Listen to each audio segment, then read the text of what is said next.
एक दिन मैं सड़क से जा रहा था। रास्ते में एक जगह बोर्ड लगा था, ईश्वरीय किराने की दुकान।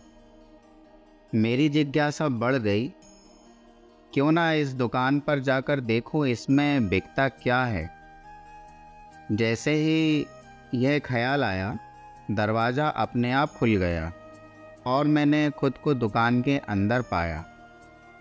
जरा सी जिज्ञासा रखते हैं, द्वार अपने आप खुल जाते हैं, खोलने नहीं पड़ते। मैंने दुकान के अंदर देखा, जगह जगह देवदूत खड़े थे। एक देवदूत ने मुझे टोकरी देते हुए कहा, मेरे बच्चे ध्यान से खरीदारी करो। वहाँ वह सब कुछ था जो एक इंसान को चाहिए होता है। देवदूत ने कहा, एक बार में टोकरी भर कर ना ले जा सको तो दोबारा आ जाना, फिर दोबारा टोकरी भर लेना। अब मैंने सारी चीज़ें देखी। सबसे पहले मैंने धीरज खरीदा, फिर प्रेम भी ले लिया, फिर समझ भी ले ली, फिर एक दो डिब्बे विवेक भी ले लिया। आगे जाकर विश्वास के दो तीन डिब्बे उठा लिए। मेरी टोकरी भरती गई। आगे गया, पवित्रता मिली। सोचा इसको कैसे छोड़ सकता हूँ। फिर शक्ति का बोर्ड आया, शक्ति भी ले ली, हिम्मत भी ले ली। सोचा हिम्मत के बिना तो जीवन में काम ही नहीं चलता। आगे सहनशीलता ली, फिर मुक्ति का डिब्बा भी ले लिया। मैंने वह सब चीज़ें खरीद ली जो मेरे ईश्वर को पसंद हैं।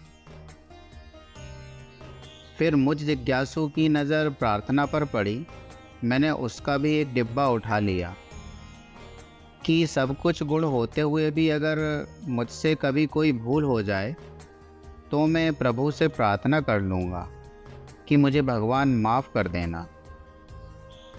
आनंद से, शक्ति से, गीतों से मैंने अपनी टोकरी भर ली। फिर मैं काउंटर पर गया और देवदूत से पूछा, श्रीमान मुझे इन सब सामान का कितना बिल चुकाना है? देवदूत बोला, मेरे बच्चे, यहाँ के बिल को चुकाने का ढंग भी ईश्वरीय है। अब तुम जहाँ भी जाना इन चीज़ों को भरपूर बांटना और लुटाना। इन चीज़ों का बिल इसी तरह चुकाया जाता है। कोई कोई बिरला इस दुकान में प्रवेश करता है।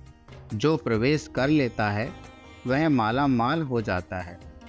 वह इन गुणों को खूब भोगता भी है और लुटाता भी है। प्रभु की यह दुकान सद्गुरु के सत्संग की दुकान है।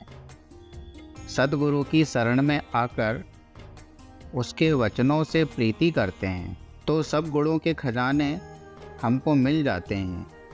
फिर कभी खाली हो भी जाए तो फिर से सत्संग में आकर टोकरी भर लेना।